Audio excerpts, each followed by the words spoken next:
कृपातमहं वन्दे परमानन्दमाधवम् श्रीमन्मदनगोपालं बृन्दारण्यपुरन्दरम् श्रीगोविन्दं प्रपद्येऽहं दीनानुग्रहकारकम् वन्दे मुकुन्दमरविन्ददलायताक्षम् कुन्देन्दुशङ्खदशनं शिशुगोपवेशम् इन्द्रादिदेवगणवन्दितपादपीठम् वृन्दावनालयमहं वसुदेवसूनुम्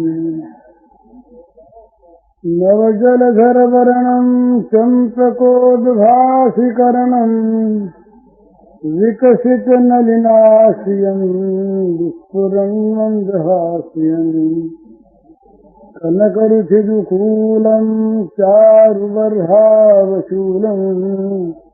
त्वमपि निखिलसारं नौमि गोपीकुमारम् वंशीविभूषितकरान्नवनीरदाभात् पीताम्बरादरुणबिम्बफलाधरोष्ठात् पूर्णेन्दुसुन्दरमुखादरविन्दनेत्रात् कृष्णात् परं किमपि तत्त्वमहं न जाने।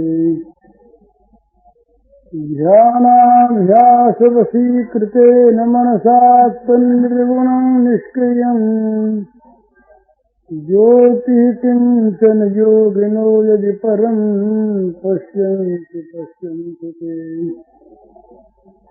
अस्माकं तु तदेव लोचनचमत्काराय भूयाचिरम् कालिन्दीपुरिनेषु यत्किमपि तन्नीलं महो धावति। श्रीहरिः अखिल विश्व ब्रह्मांड चराचर के रूप में अभिव्यक्त भगवान के नाते आप सबके श्री चरणों में मेरा सभक्ति नमस्कार।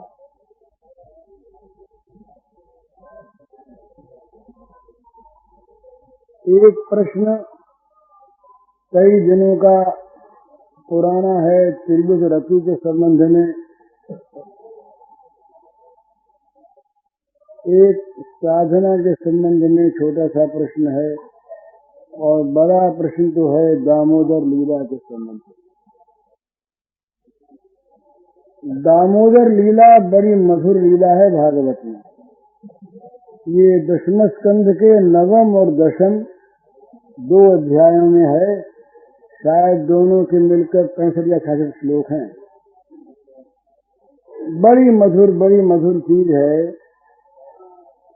तो पर वो कुछ लंबी चीज है, तो वो एक दो दिन में समाप्त हो जाए ऐसी लीला नहीं।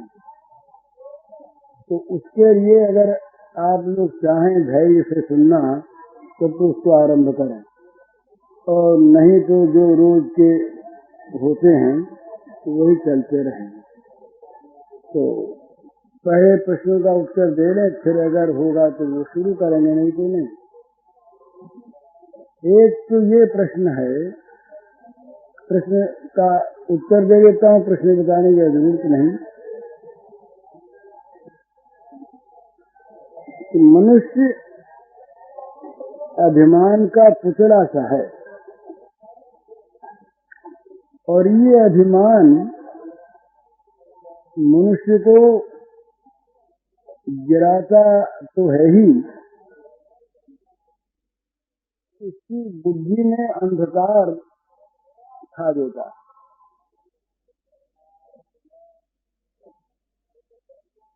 बुरी चीज में बुरा ज्ञान नहीं रहने देता अहंकार, और अच्छी से अच्छी वस्तु को खो देता है अहंकार। तो ये अहंकार, ये अभिमान, ये साधक के लिए बहुत बहुत बुरी चीज है।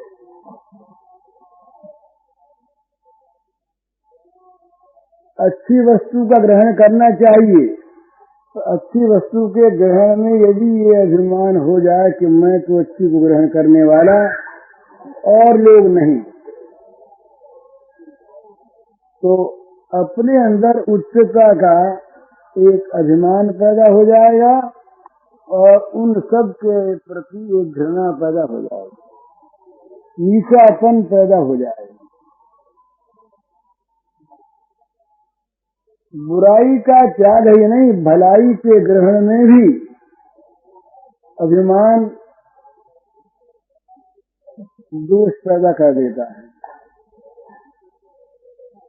तो अभिमान ये आता है पद पद पर, और अच्छे अच्छे लोगों में आ जाता है कि भाई क्या करें, लोगों का बर्ताव तो सब ठीक ही करते हैं पर अपने अनुकूल नहीं पड़ता। एक छिपी हुई अहंकार की भावना मन में रहती है, वो व्यक्त हो जाती किसी प्रकार से, कभी झुंझलाहट में, कभी उपेक्षा में, कभी वैराग्य का नाम धारण कर लेती है। अधिकतर वैराग्य जो होता है ना आजकल, वो वैराग्य नहीं होता, अनुकूलता की खोज होती है। क्या करें, घर में सबका ढंग अच्छा नहीं, तो इसलिए घर में मन नहीं लगता, छोड़ के जाते। ये खोज करके देखें तो घर वाले उनके अनुकूल नहीं हैं।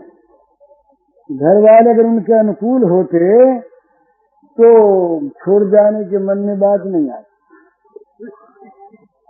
तो अधिकतर मैंने कई लोगों से मेरी बातचीत होती है, कई घर छोड़े हुए लोग भी मेरे पास आए, रहे बहुत दिनों तक, गए, तो ऐसा अनुमान हुआ, ऐसा मालूम हुआ कि बहुत से लोग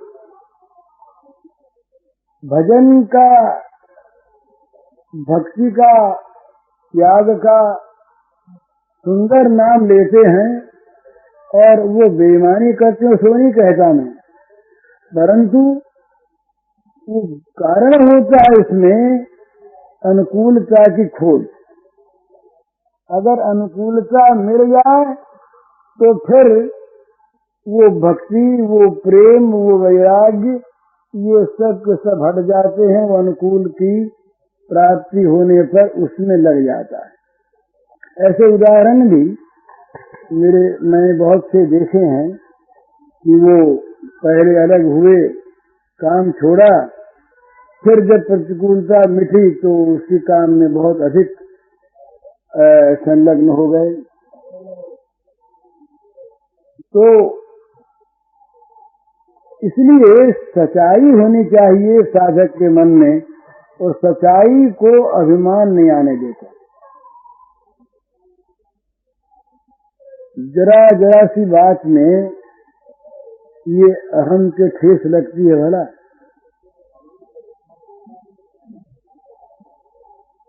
और वो बहुत सा कल्पना प्रसूत होता है, बहुत सा कल्पना प्रसूत होता है। कोई आदमी सामने आकर के बैठ गया और हंसा नहीं, वो न मालूम बेचारा किस मूड में आया था, गंभीरता से बैठा रहा, तो मन में बात आ जाएगी कि मेरे सामने मुंह फुला के बैठा है, चाहे उसके मन में न हो। अपने में एक उच्चता का भाव, ये बहुत बहुत अच्छे लोगों में भी आ जाता है, और वो जब आता है तब कहीं कहीं उनके द्वारा भी बर्ताव में दोष हो जाता है। ये अपने जीवन की बहुत सी बातें ऐसी मुझे याद है जो मुझ में घटी हैं, मेरी कमजोरियां मैं जानता हूं। तो साधक के लिए और अपना भला चाहने वाले प्रत्येक व्यक्ति के लिए अभिमान का त्याग बहुत आवश्यक है। कि आजकल एक आत्माभिमान, स्वाभिमान एक शब्द चला है। हम स्वाभिमान की रक्षा करेंगे। स्वाभिमान, स्व का अभिमान, पर उसमें होता क्या है? ये स्वाभिमान की रक्षा करने में पर तिरस्कार होता है। जहाँ दूसरों का तिरस्कार है और अपने मान की रक्षा है, वहाँ वो अपराध है और वो साधन का एक बड़ा भारी विघ्न है। मैं नाम जप करता हूँ, बड़ा अच्छा, और लोग सब नहीं करते, सब ऐसे ही लोग हैं। मैं तो भगवान की कृपा से कर लिया करता हूँ। वो भगवान की कृपा कहने की है। वो अभिमान बोलता है कि मैं करता हूँ। वो मैंने पहले भी एक बार कहा था, एक महात्मा की कहानी, ये सच्ची घटना है। एक महात्मा रहे और वो जंगल में रहते थे। वृद्ध महात्मा थे, बड़े तपस्वी त्यागी थे। तो ये ऋषिकेश पहले वाला अब नहीं रहा भला। पहले का ऋषिकेश भी मैंने देखा है और आज का भी। ये विरक्त महात्मा रहते यहाँ पर, जिनके दर्शनों से मनुष्य में एक दिव्य भाव का उदय होता। ऐसे महात्मा इन झाड़ियों में बहुत रहते थे। अब तो यहाँ पर एंटीबायोटिक कारखाना बन रहा है, जहाँ करोड़ों रुपए की दवा बनेगी और दवा में न मालूम क्या क्या बनेगा। अब वो उस प्रकार के महात्माओं का बनना बंद हो गया महाराज, क्वालिटी बंद हो गई। बड़ी बुरी बात है। तो वो विरक्त महात्मा जंगल में रहते, अपना साधन भजन करते। तो एक नवीन एक राजा थे, राजा को वैराग्य हो गया। राजा ने घर द्वार छोड़ दिया और छोड़कर वे भी वहीं आ गए। वे भी वहीं आ गए तो अपना बड़े त्याग से रहें, क्षेत्र में से रोटी ले आवें और खा लें। एक दिन ये नवीन महात्मा जो पहले राजा थे, ये क्षेत्र से रोटी लेकर के जा रहे थे। पीछे से वृद्ध महात्मा आए और उन्होंने कोहनी से जरा धक्का दे दिया, तो उनकी रोटी गिर पड़ी नीचे। जब रोटी नीचे गिर पड़ी तो उन्होंने उसको उठा लिया। कुछ धूल वूल लगी, उसको हाथ से पोंछ करके फिर चलते डाले। थोड़ी देर आगे जाने पर फिर महात्मा ने धक्का दिया हाथ के, फिर रोटी गिर गई। अब की कुछ कीचड़ में थोड़ी सी गिरी तो फिर महात्मा ने उसको उठा लिया, पोंछ लिया और उन महात्मा को प्रणाम किया, हंस के चल दिए। तीसरी बार फिर रोटी गिराई महात्मा ने, फिर रोटी गिरी। तो अब की वो खड़े होकर के उनके चरण पकड़ लिए। उन्होंने कहा, महाराज आपकी बड़ी कृपा है, आप मेरी परीक्षा करते हैं, परंतु इतने बड़े साम्राज्य का, राज्य का त्याग करके मैं आ गया, अब मुझे क्या क्षोभ होता। तो वृद्ध महात्मा ने कहा, इसीलिए रोटी गिराई थी भैया। अभी दो चीज तुम्हारे अंदर मौजूद है। एक तो त्याग की स्मृति है और दूसरे त्यागी हुई वस्तु का अब तक मन में गौरव बना हुआ है, उसकी महत्ता बनी हुई है, तुच्छता नहीं आई इसमें। इतने बड़े राज्य को त्याग आया मैं, इतना बड़ा राज्य बहुत बड़ी चीज को त्याग करके आया छोटी चीज के लिए। तो ये जो दोनों चीज है ये तुम्हारे लिए बुरी है, तुम इस त्याग का भी त्याग कर दो। नहीं तो ये इतने बड़े राज्य का त्याग, ये अभिमान बार बार उस बड़े राज्य की स्मृति कराएगा और ये इसमें छोटापन लादेगा। कोई आदमी शौच जा करके मतलब त्याग करके कहता है क्या कि मैंने बहुत बड़ा त्याग कर दिया है? कोई भी कहता है तो बताइए। विषयान विषवत जय, ये मलवत है, विषवत है, वमनवत है। तो इसका त्याग करके त्याग का क्या गौरव है? तो पिंड छूटा, आफत मिठी, जहर से अलग हुए। ये तो भगवान ने बड़ी कृपा की, इसमें बचे, रक्षा हुई। त्याग क्या किया? एक महात्मा, ये सिकंदर के जमाने की बात, एक महात्मा कहीं जा रहे थे तो रास्ते में राजा मिले उनसे। राजा ने देखा कि इन महात्मा के पास तो कोई सामान वामान है नहीं, एक लंगोटी कोफी लगाए हुए जाड़े के जन है। तो कहा महाराज एक कंबल ले लो। तो उन्होंने कहा कि भाई मेरा अभ्यास हो गया है, काम चलता है, मैं क्या करूं लेकर के। तो बोले महाराज आप तो बड़े भारी त्यागी हैं। तो महात्मा बोले भैया त्यागी तो तुम हो, हम त्यागी नहीं। तुम्हारे त्याग के सामने हमारा त्याग तुच्छ है। बोले महाराज ये कैसे, आपके पास कोई सामान नहीं, मैं तो राजा। बोले ये तो ठीक है, हमने जो ये त्याग किया है, ये किया है सर्वेश्वरीय संपन्न भगवान को पाने के लिए, मुक्ति के लिए। तो हमने तो बड़ी चीज को पाने के लिए छोटी चीजों को छोड़ा है, और तुमने भगवान को छोड़ दिया, मोक्ष को छोड़ दिया इन भोगों के लिए। तो त्यागी तुम हो कि हम हैं? बताओ, तुमने बड़ा त्याग किया कि हमने बड़ा त्याग किया?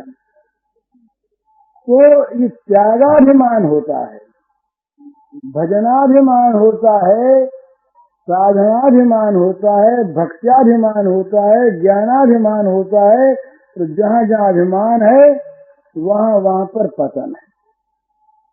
बहुत जब वो मन में अभिमान जागृत होता है ना, तो वो किसी विषय में भी, बोले वो पंक्ति बैठी और पंक्ति में सब लोग बैठ गए।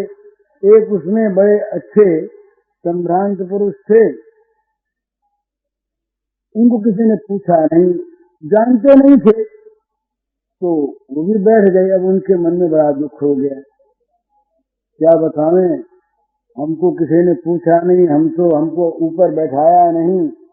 अब वो नहीं बैठाने वाले बेचारे सब निरपराध हैं, उन्हें पता नहीं है कि ये अमुक ऊंचे दर्जे के लोग हैं, इनको ऊंचे बैठाना चाहिए। पर वो चूंकि अपने अंदर ऊंचेपन का अभिमान है, ऊंचेपन का अभिमान, अब वो भोजन करने में मन नहीं लगता, उनका मन में क्षोभ हो गया है। किसी प्रकार से अपनी उच्चता प्रकट हो, वो क्षमा मांगे, ऊपर बैठावे, इस तरह की भावनाएं पैदा हो गई। तो ये अभिमान, तो अभिमान साधक में न रहे, ये बड़ी अच्छी बात है। साधक को तो चाहिए अपने अंदर सर्वथा और सर्वदा दैन्य की भावना, दीन भाव होना चाहिए। बस मोसम दीन न दीन ही तो तुम समान रघुवीर, हमेशा ये माने कि मैं परम दीन और भगवान परम दयालु। तू दयालु दीन हूँ, तू दानी हूँ भिखारी हूँ, प्रसिद्ध पाठकी तू पाप पुंजहाई। तो अभिमान का त्याग जिन सज्जन ने प्रश्न किया था, वो अपना समझ लें, उनके द्वारा जो दोष घटा है वो दोष कोई दोष नहीं है। ऐसे दोष प्रत्येक अभिमानी पुरुष के द्वारा घटा करते हैं, मेरे क्षेत्र से बहुत घटे हैं। तो इसलिए पर वो दोष तो दोष ही है।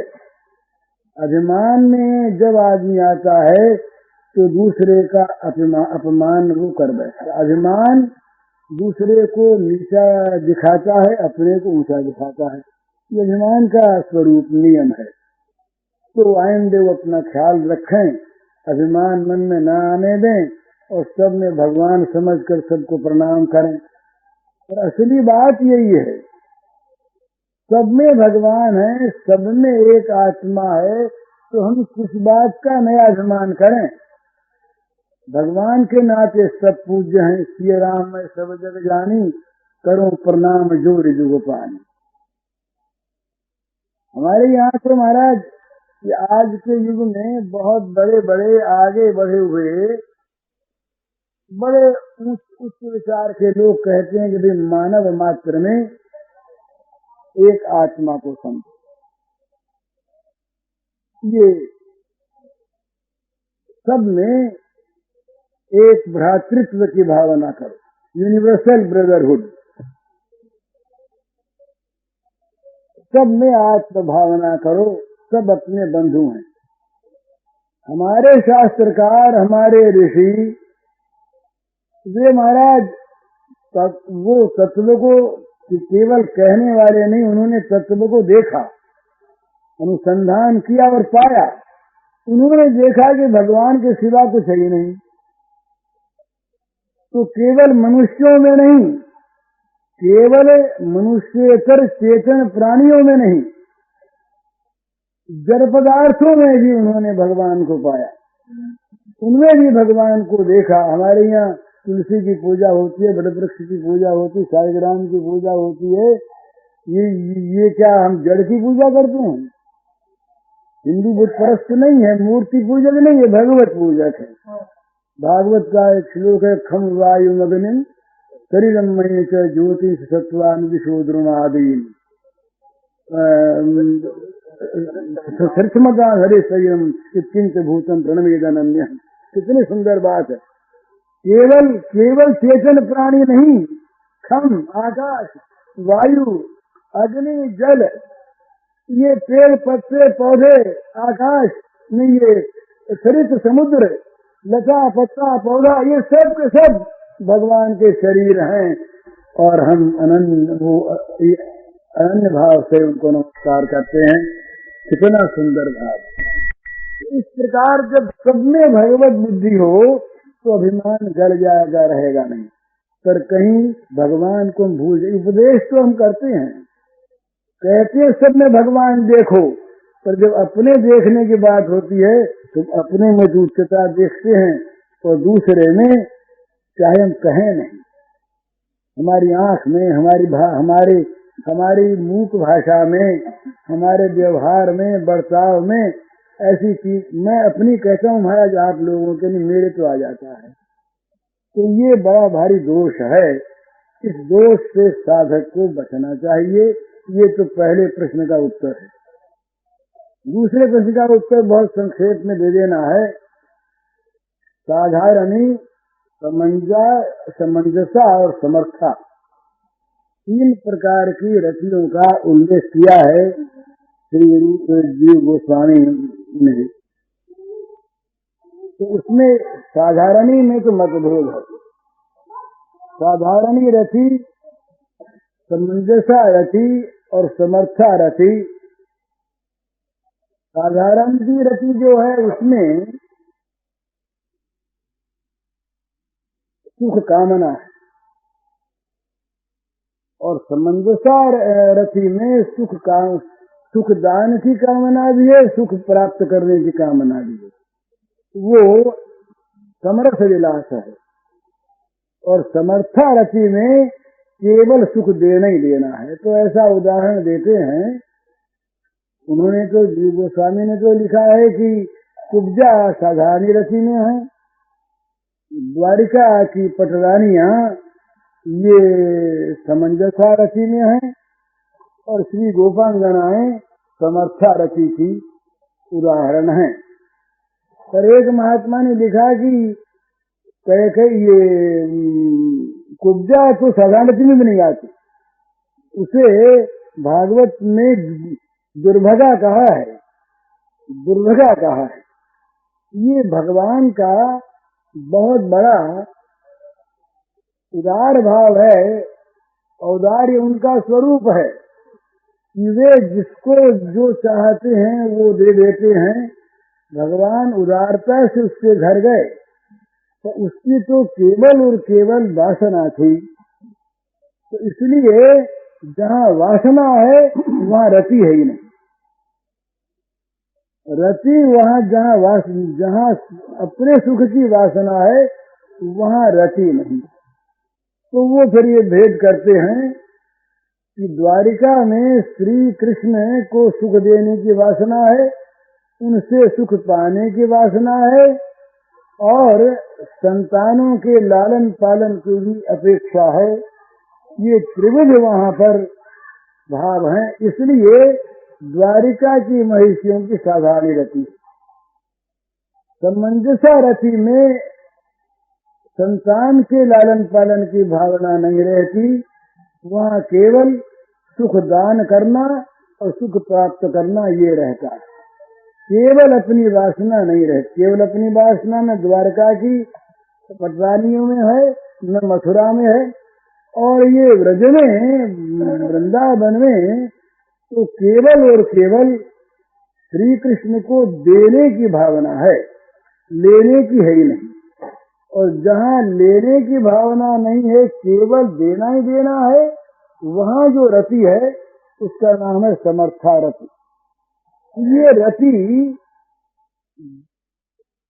विप्रलंब और संभोग दोनों में रहती है। संयोग और वियोग दोनों में रति रहती है। संयोग में भगवान का बाह्य मिलन है और अंतर में उसकी भावना है, और वियोग में विप्रलंब में अंदर का विहार है, अंदर का अबाध मिलन है और बाहर की भावना। दोनों में ही रति जरूर है, क्योंकि दोनों में ही भगवान को सुख पहुंचाने की आत्यंतिक एकमात्र अनन्य लालसा है। ये भगवद रति का स्वरूप है। यूं तो रति शब्द के अनेक अर्थ होते हैं। रति शब्द का गंदा अर्थ भी होता है, पर घबराना नहीं चाहिए। प्रेम में रति शब्द का अर्थ है सर्वथा त्याग युक्त प्रेम, और ज्ञान में भी आता है आत्मरति।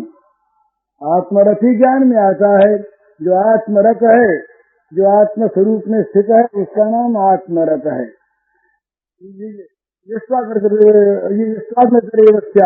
आत्मचित्त मानव आत्मनि संतुष्ट कार्यम न विद्यते। जो आत्मरत है उसके लिए कोई भी कार्य अवशेष नहीं है। ये दूसरा जो था, जो मैंने पहले कहा, 4-5 दिन से लोगों की तरफ से ये दामोदर लीला भागवत की शायद पहले कभी सुनाई थी। एक बड़े अच्छे टीकाकार हैं, वो नाम भूल रहा, उनका देहावसान हो गया, गोस्वामी थे बंगाली। उनकी बड़ी मधुर टीका राधा विनोद की, उनका देहावसान हो गया। तो उनकी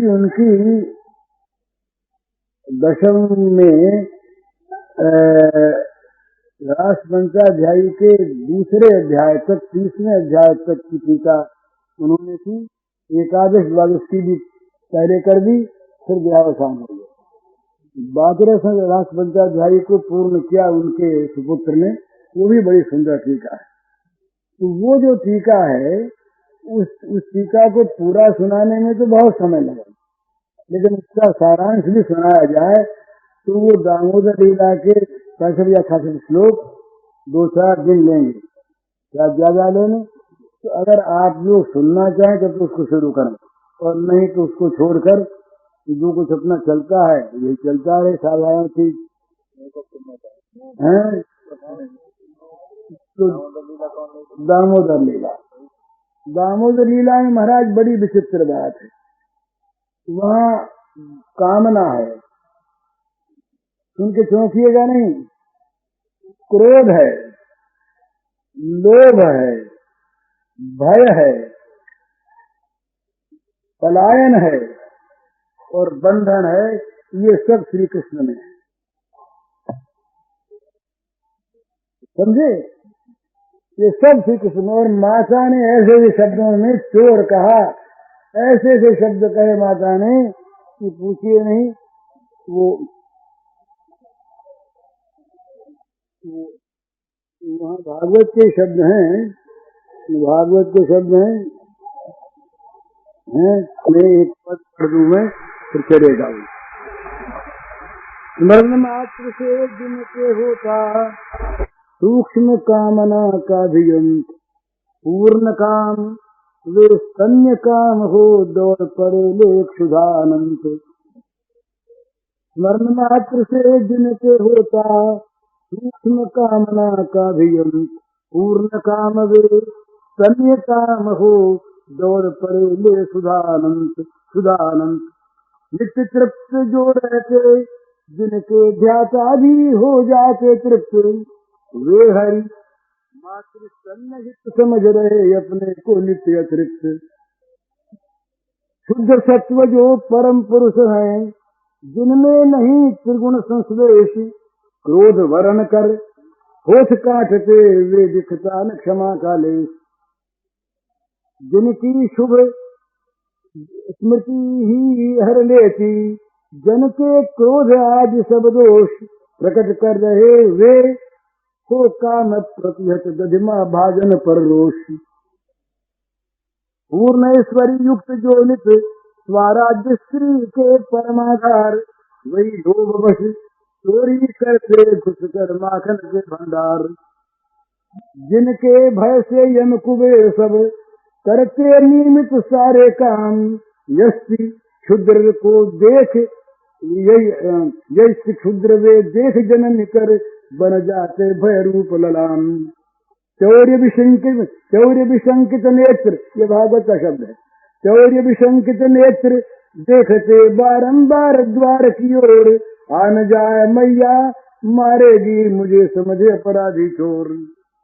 भय विह्वल, ये भागवत का शब्द है। भय विह्वल हो भाग चले हरि, सहज तीव्र गति में कर वृद्धि, पकड़ लिया जा कर मैया ने असफल हुई ईश्वरीय सिद्धि। पकड़ हाथ मैया ने खड़ी दिखा, अति डांटा का अशांत, अशांत भागवत का शब्द है। पकड़ हाथ मैया ने खड़ी दिखा, अति डांटा का अशांत, वानर सखा अदांतात्मन, ये भागवत के शब्द हैं। वानर सखा अदांतात्मन तू हुआ धृष्ट अति ही दुर्दांत। आज मिटा दूंगी मैं तेरा सब चतुराई का अभिमान, आज मिटा दूंगी मैं तेरा सब चतुराई का अभिमान। रोने लगे आंख मलमल कर एक हाथ से श्री भगवान, एक हाथ से मल एक हाथ मैया ने पकड़ रखा। जिनकी माया रज्जु कठिन से बंधे अखिल अगणित संसार, देव जनुज मुनि मनुज चराचर है सब पर बंधन विस्तार। पर जिनकी शरणागति से ही कट जाते तुरंत बंधन, बरबस वही बधे उखल कमनीय कर रहे मधुक्रंदन। सच्चिदानंद सनातन नित्य युक्त जो परम स्वतंत्र, कर बंधन स्वीकार उदर में हुए यशोदा के परतंत्र। जिनके अतुल ऐश्वर्य सिंधु के बिंदु बिंदु में विश्व अपार, डूबे रहते नित्य लांघ कर उसे कौन जा सकता पार। कभी नहीं हो सकता जिन असीम की सीमा का निर्देश, नित्य अनंत पूर्ण सिद्ध घन का नहीं प्राप्त हो सकता शेष। काम क्रोध लोभ भय चंदन बंधन को वे कर स्वीकार, दिव्य बना देते इनको करने स्वरूप में अंगीकार। नहीं कल्पना नहीं भावना माया नाट्य न दम्भ अनित्य, है रसमय काशिक पावन प्रेम रस सुधा स्वादन सत्य। शुद्ध प्रेम पर बस हरि में नित्य रहते साथ विरोधी धर्म, इसीलिए होते उनके सब विस्मय भरे विलक्षण कर्म। ज्ञानी मुक्त सिद्ध योगी कोई भी था नहीं पाते, श्याम रूप संदोम हो दधि में ये सहज डूब जाते। मधुर दिव्य इस भगवत रस का वही परम रस ले पाते, केवल प्रेम पूर्ण सर्वार्पण कर जो उनके हो जाते। इसीलिए सर्वार्पित जीवन महाभाग वे गोपी ग्वाल, जिब्र सुधा स्वागत करके रहते हैं दुर्लभ सब काल। नहीं छोड़कर जाते ब्रज को कभी रसिक वर वे जलाल, निज जन सबको सुख देते वे करते रहते नित्य निहाल। उन प्रेमी जन के पवित्र बदरज कण को है अमित प्रणाम, जिनके प्रेमाधीन हुए हरि करते लीला मधुर ललाम। तो इस दामोदर लीला में भगवान की प्रेमाधीनता का वर्णन है। अब वो थोड़ा ही होगा। आज 10वें स्कंद का 9वां अध्याय है। 8वें अध्याय में पूछा था परीक्षित ने कि महाराज नंद यशोदा ने कौन सा तप किया था, क्या तपश्चर्या की थी उन्होंने, जो नंद बाबा श्री कृष्ण के पिता बने और माता यशोदा ने उनको स्तन्यपान कराया। तो इन्होंने धरा और द्रोण का इतिहास बताया। ब्रह्मा जी के वरदान के बाद कई वो अध्याय समाप्त हुआ। तो इससे वास्तव में वो परीक्षित के प्रश्न की पूर्ति नहीं हुई। धरा द्रोण ये नंद यशोदा तो नित्य सिद्ध माता पिता है। नित्य सिद्ध जो भक्त होते हैं उनमें है ये वात्सल्य भाव के भक्त हैं। धरा द्रोण तो इनके अंश थे। हाँ, वसु ये तो इनके अंश थे। तो इनमें बड़ी बात क्या है महाराज, एक बड़ी विचित्र बात है कि ये देखिए जो ज्ञान का साधन करके सिद्ध हो जाते हैं उनको फिर तस्य कार्य नहीं दिया, कुछ भी करना शेष नहीं रहता। अगर करना शेष रहता है तो वो ज्ञानी नहीं है। और जो योगी योग सिद्ध महात्मा है वे भी परमात्मा की ज्योति को देखकर उसमें अपने को विलीन कर देते हैं, आत्मसात उनका हो जाता है, उनमें उनको भी कुछ करना नहीं रहता। और जो कर्म फल प्राप्त कर्मी गण हैं वे भी अपना काम पूरा होने पर उस काम को फिर नहीं करते। पूरा हो गया अब क्या करना। लेकिन ये प्रेम का जो विचित्र स्वभाव है, ये केवल प्रेम नहीं है, इसीलिए प्रतिक्षण वर्धमानम है। ये प्रेमी में ये बड़ी विलक्षण बात है। प्रेमी अपने में नित्य प्रेम के अभाव को देखता है। वो अभाव कल्पना नहीं करता। ये उसकी शालीनता नहीं है, ये उसका विनम्र भाव नहीं है, ये उसमें विनय नहीं है। वो स्वाभाविक सहज अपने में प्रेम का अभाव देखता है। प्रेमी प्रेमाभिमानी नहीं होता, प्रेमाभिमानी प्रेम नहीं होता। तो प्रेमी जो है वो केवल और केवल प्रेमास्पद का गुण देखता है, उसका तत्व में उसकी उच्चता को देखता है, उसके गौरव को देखता है, अपने को सर्वथा उसके अयोग्य पाता है। और निरंतर इस प्रकार वो कृतज्ञ होता है कि कहाँ मैं, मेरे अंदर प्रेम की भावना नहीं, मैं प्रेम जानता नहीं, और कहाँ भगवान इतने ऊंचे जो इस प्रकार का मुझसे प्रेम करते हैं। तो प्रेमी गण जो हैं ये अपने को निरंतर प्रेम में छूटा पाते हैं, खाली पाते हैं। तो यशोदा मैया और नंद बाबा नित्य सिद्ध होते हुए भी इनमें नित्य वो प्रेम लाभ की, प्रेम मिले, इस प्रकार की इनकी लालसा बनी रहती है। फल प्राप्त सत्याम साधनेच्छा उपपन्ने है, ये कहा गया है कि प्रेम में फल की प्राप्ति होने पर भी साधन की इच्छा रहती है। प्रेम मिलने पर भी प्रेम नहीं मिलता, प्रेमास्पद मिलने पर भी मानो कभी नहीं मिले। वो जन्म भर देखत देखत जन्म से आने तो लोग तऊ आंख नहीं माने, ऐसा कुछ है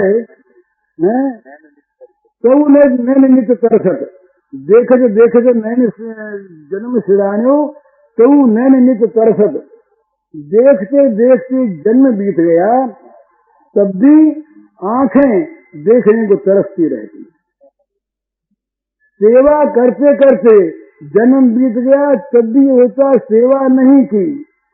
प्रेम सेवा के लिए उत्साहित करता है। इसमें आएगा आगे यशोदा मैया ने उस दिन क्यों बांधा, क्यों ऐसी बात हुई, ये उनका जो अत्यंत वात्सल्य प्रेम था, उस वात्सल्य प्रेम ने स्वहस्त से अपने हाथों से सेवा करने की प्रेरणा की। तो ये इस प्रकार से यशोदा मैया और नंद बाबा ये नित्य सिद्ध महात्मा थे, भक्त थे, संत थे। धरा द्रोण के रूप में इनके अंश ने ही वरदान लिया और उसी रूप में ये आकर के नंद यशोदा बने नया नया रस रखने के लिए। तो ये प्रश्न जो बाकी रह गया, इनमें क्या नित्य सिद्धता थी, क्या जादू था, इनका कितना प्रभाव था नंद यशोदा का, नंद यशोदा मैया का, जिससे भगवान को इस प्रकार की लीलाएं करनी पड़ी। इस प्रकार की लीलाएं भगवान ने की जिनको देख सुनकर लोग संदेह करते, ये चोरी कैसे की, ये भगवान को क्रोध कैसे आ गया, मटकई फोड़ दिया, इनको डर कैसे लग गया माँ की छवि को देखकर, ये भगे कैसे, ये दिखाना है इसमें कि ये यशोदा का जो नित्य वात्सल्य प्रेम है, ये वात्सल्य प्रेम भगवान को प्रेम के अधीन करने का है। और प्रेमाधीन भगवान अपने प्रेमी को सुख देने के लिए वो नित्य निरंतर विलक्षण चेष्टा किया करते हैं। ये इस अध्याय का इसका मूल है। तो बात क्या हुई, अब ये कथा शुरू होती है। ये 3 श्लोक, पहले श्लोक, श्री शुक उवाच एकदा गृहदासीषु यशोदानंद गेहिनी कर्मांतर नियुक्तासु निर्ममंत स्वयं दधि यानि यानि गीतानि तद्वाल चरितानि च दधि निर्मंथने काले स्मरन्ति तानि गायत सौमम वासस्पृशकटितटे विप्रति सूत्रनद्धन् पुत्र स्नेह स्मृत कुटयुगम जातकं तस्य सद्रूपम् रज्ज्वाकर्ष्य शर्म भुज चलत् कंकणौ कुण्डलेश विल्लम वक्त्रम कवर विरलन मालती निर्ममंथ। इसका संस्कृत के पढ़े लिखे लोग केवल अन्वय सुनिए। एकदा कार्तिका अमावस्यायाम, ये कथा का सूत्रपात। गृहदासीषु दधि मंथनादि गृह कर्म कारिणी यशोदाया परिचारिकासु कर्मांतम युक्तासु यशोदैव इंद्रयाग कर्मणि प्रेरितासु नंदगेहिनी नंदपत्नी यशोदा स्वयं दधि निर्ममंथ।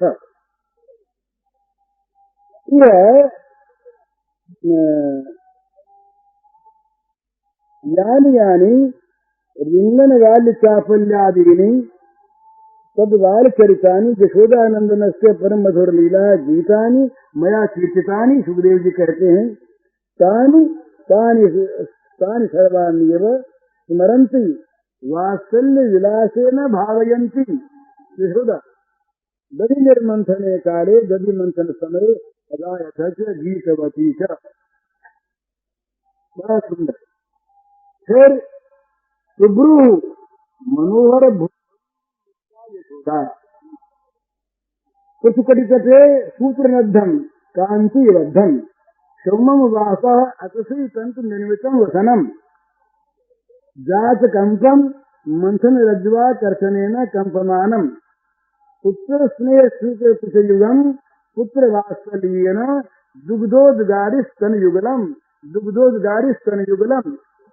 रज्ज्वा रज्ज्वाकर्ष श्रम भुजचलत कंकणौ मंथन रज्ज्वाकर्षण जात श्रम युक्त भुजयो चंचल कंकणौ कुंडले चलंती कर्णाभरणे विन्नं वक्त्रं च घर्माक्तवदनं बिभ्रति धारयन्ति कवर विगड़न मालती केश बंधा अच्युत मालती मालिका च सती निर्ममंथ बदिमंथनम चकार। इस श्लोक पर कुछ कहा जाता है। इसका आरंभ कैसे होता है? ये रोज रोज महाराज गोपांगनाएं आ करके मैया को लाना देती, तो यह होता मैया को लाला को ब्यालू वालू कराने के लिए कुछ करती कराती, श्रृंगार का कुछ आयोजन करती, इतने में ये गोपांगने आकर खड़ी हो जाती है। मैया मैया देख, आज इसने ऐसा काम किया, बड़ा धूर्त है, आज इसने ये किया। तो मैया तो सुनते सुनते अघा गई। अब मैया के मन में बड़ा डर कि लाला को, मेरे लाला को कोई गोपी साफ न दे दे, किसी गोपी के मुंह से, और लाला के लिए कोई गाड़ी मत दीजो, मैं गरीब हूँ, गरीब नहीं खो जाए। मैया कहते हैं गाल मत दीजिए, गाड़ी मत देना, अरे एक के बदले और ले जा, शेर के बदले मन ले जा। तो ये इस प्रकार से तो वो कहती एक पद सुना जाए जिसकी भूमिका ही है। एक पद है इसका, वो एक बड़ी लीला, एक वो है, एक पद वो गोपियां बुलाना देती है।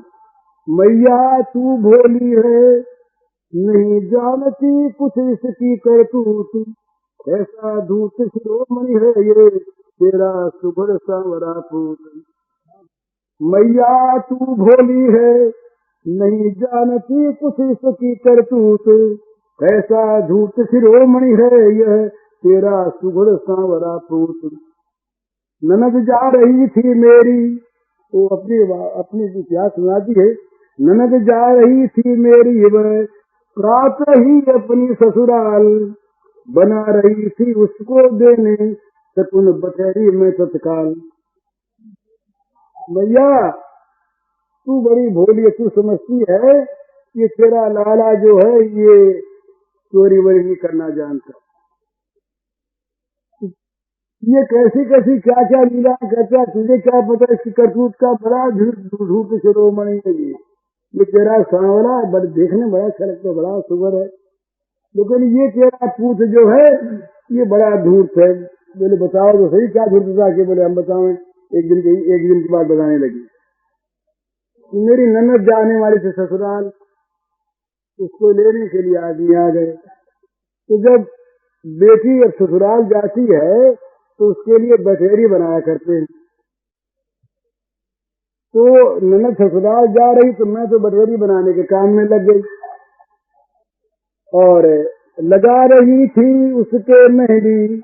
मेरी देवरानी थी जस छत पर थी वह, इधर सांवरा लगा रहा था 12 अगस्त।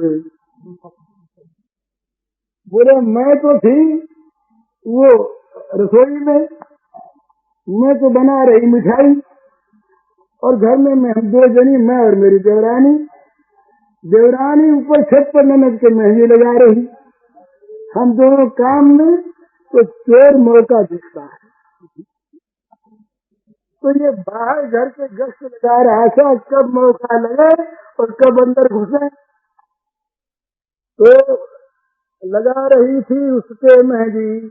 मेरी देवरानी थी जस छत पर थी वह, इधर सांवरा लगा रहा था 12 अगस्त। देखा घर सूना है, देखा घर सूना है, आया चुपके से घर किया प्रवेश। पक्का चोर न पैरों की आहट ली होने दी कुछ लेश। जब देखा कि सूना घर है तो चुपके से इसने घर में प्रवेश कर दिया, और ऐसा पक्का चोर है कि कहीं पैरों की आवाज भी नहीं होने दी। सुना धीरे धीरे अपने साथियों से कह दिया देखो आवाज न होने पा रही। धीरे धीरे ऐसा आया मंत्र गति से कि जरा भी आवाज नहीं हुई। एक एक कर बुला लिया, फिर अंदर खोला जब भंडार, घुसे सभी धीरे धीरे, कर लिए तुरंत बंद किवाड़। एक एक को बुलाया और अंदर बुला करके और धीरे से वो माखन का भंडार, दही भंडार जैसा उसको खोल और खोल करके और सब धीरे धीरे घुस गए अंदर, समझे, और अंदर से किवाड़ बंद कर दिया। अब लोगों को पता कि किवाड़ खुला है, पता लगा नहीं कोई घुसा होगा, किवाड़ बंद। तो नजर गई मेरी, वो कहती मेरी नजर गई मेरी, दिखे कपाट मुझको गज घर के बंद, मैं निश्चिंत रही, ये घर में करने लगे काम स्वच्छंद। अब महाराज वो जानती थी ना कि रोज आने वाले हैं, कभी आएंगे, तो चौकन्नी रहती थी। तो यही थी मिठाई पर देख रही थी दरवाजे की तरफ और दही भंडार की तरफ देखा तो दही भंडार का के किवाड़ बंद है, तो निश्चिंत हो गए। तो अब कुछ है, पर ये तो घुस चुके थे पहले। तो ये अपना काम बड़ी स्वतंत्रता के साथ अंदर करने लगे। नजर गई मेरी, दिखे कपाट मुझको गज घर के बंद, मैं निश्चिंत रही, ये घर में करने लगे काम स्वच्छंद। खाली थे कर दिए तो माखन के सारे मात, पता नहीं ये कितने थे सब कैसे रचा रोखा खाट। बड़ी इन्होंने थोड़ी देर में जितने दही माखन के माट थे मटके थे खाली कर दिए। अब पता नहीं कितने घुसे थे अंदर और कितनी देर तक इन्होंने क्या कैसे इन्होंने अनोखा काम किया, समझ में नहीं आया। अब महाराज धीरे से पट खोल सभी ये भागे निकल मनोहर साज, मैं तो देखती रही और इतने में इन्होंने कुछ मटके भी फोड़ दिए। वो पीछे पता लगा मुझको, पर मटकों की भी आवाज नहीं आने की फोड़ने की। और फिर महाराज जब खा पी करके मस्त हो गए तो धीरे से किवाड़ खोल कर और भगे। आए तो धीरे धीरे थे, अब ये सब भगे। भगने मुझे देखा मैंने सबका, तो मुझे मेरा तो मन हर लिया। उन्होंने भगते भगते भी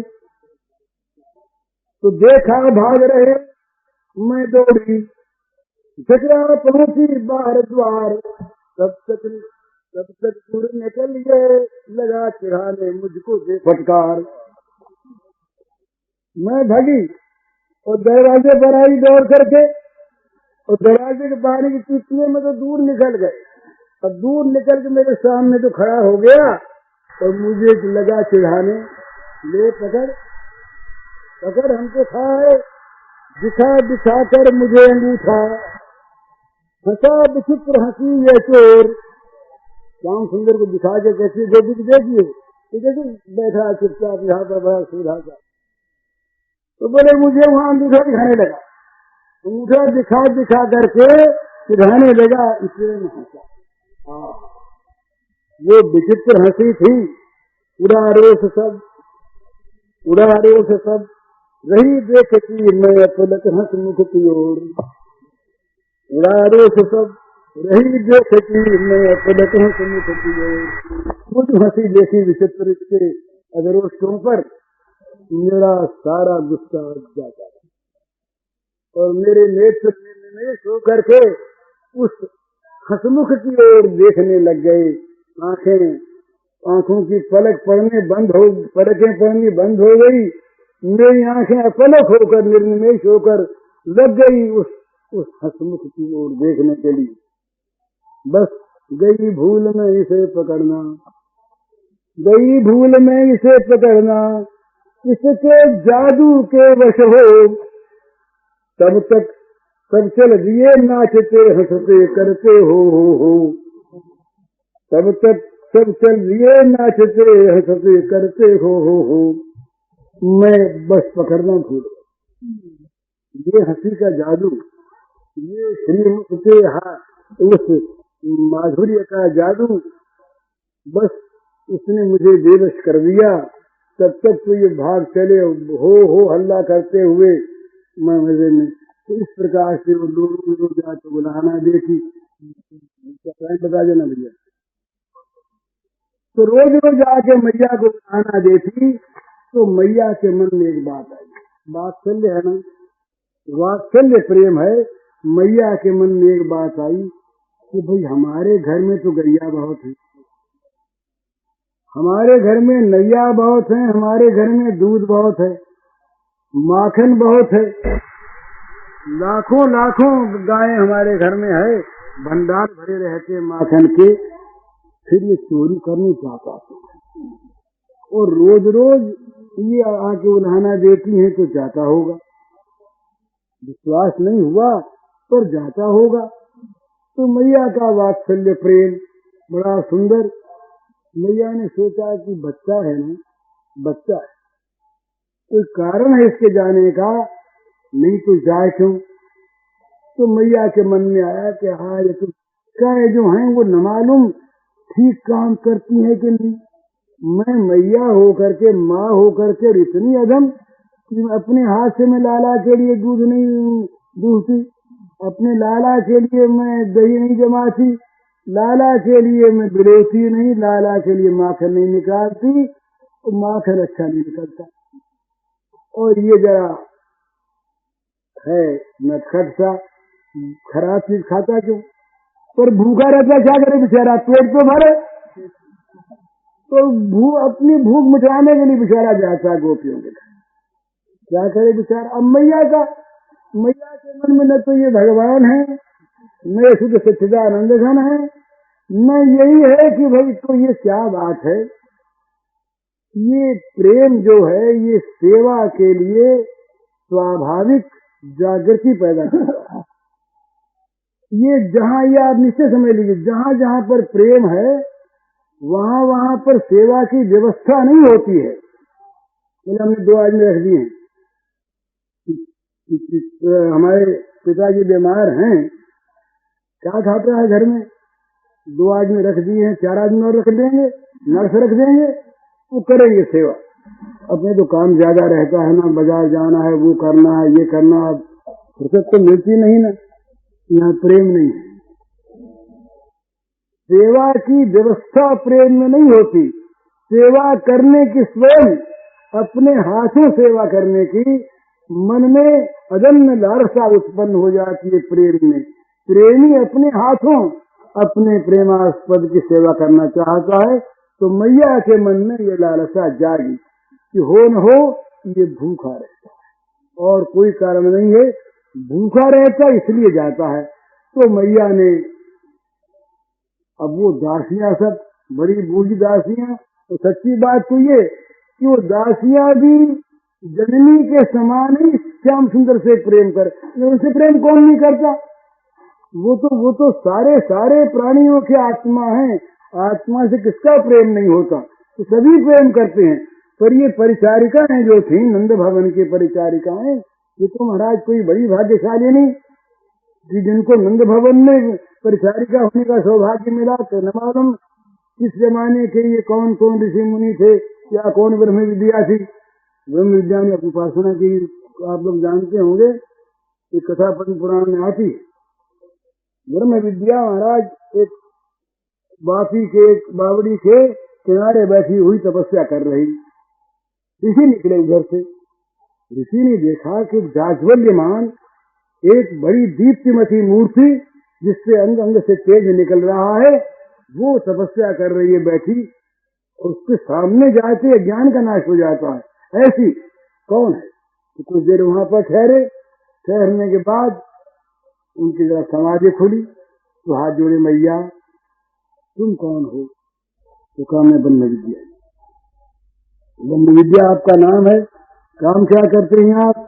मेरे सबके अज्ञान का हरण करना ये मेरा काम है, तत्व में परिनिष्ठित कर देना ये मेरा काम है। तुम तो फिर मैया आप ये सब क्यों कर रही हैं? बोले मैं श्री कृष्ण का प्रेम प्राप्त करना चाहती हूँ। ये पद्म पुराण पाताल खंड की कथा है, भला देख लीजिए आप, कोई मेरी बनाई हुई नहीं। तो वहां पर वो फिर गोपी बनी एक जगह जा करके, तो न मालूम ये परिचारिकाएं नंद भवन की कौन कौन थी, ब्रह्म विद्या थी, ये क्या था, कौन ऋषि मुनि से कितने, कौन तपस्विनी थी, तो इन सब में श्री कृष्ण के प्रति अगाधक प्रेम था, बड़ा स्नेह था। ये मैया से कम स्नेह करती हूँ और अच्छा नहीं खिलाती, सो बात नहीं, पर मैया का बहन कैसे जाए। मैया तो कहती मेरा लाला, और लाला को मैं नहीं खिलाती, अपराध सारा मेरा है। वो बेचारा भूखा इधर उधर फिरता है और गोपियां उसको डांटती, बेचारे को रोज उसको डांट खानी पड़ती और रोज मुझको रहना सहना पड़ता। इसका कारण है उस बच्चे को मैं भूखा रखती, तो अपने हाथ से मैं खिलाऊं पिलाऊं, ये होना चाहिए। तो एक दिन ऐसा आया, तो एकदा गिरिजा शिशु यहाँ से आरंभ होता है। एक दिन दासियों को अर्घ भेजने का मौका मिला मैया को, तो मौका कब मिला, कैसे मिला, ये आगे हरिओम। पूज्य श्री भाई जी के इस प्रवचन का शीर्षक है दामोदर लीला भाग 1। इसका कैसेट संख्या है 185। जय राधे जय राधे राधे जय राधे जय श्री राधे, जय राधे जय राधे राधे राधे जय श्री राधे, जय कृष्ण जय कृष्ण जय राधे जय श्री राधे, जय राधे जय राधे राधे जय राधे जय श्री राधे, जय राधे जय राधे राधे जय राधे जय श्री राधे, जय राधे जय राधे राधे जय राधे जय श्री राधे। श्याम रामचंद्र की जय।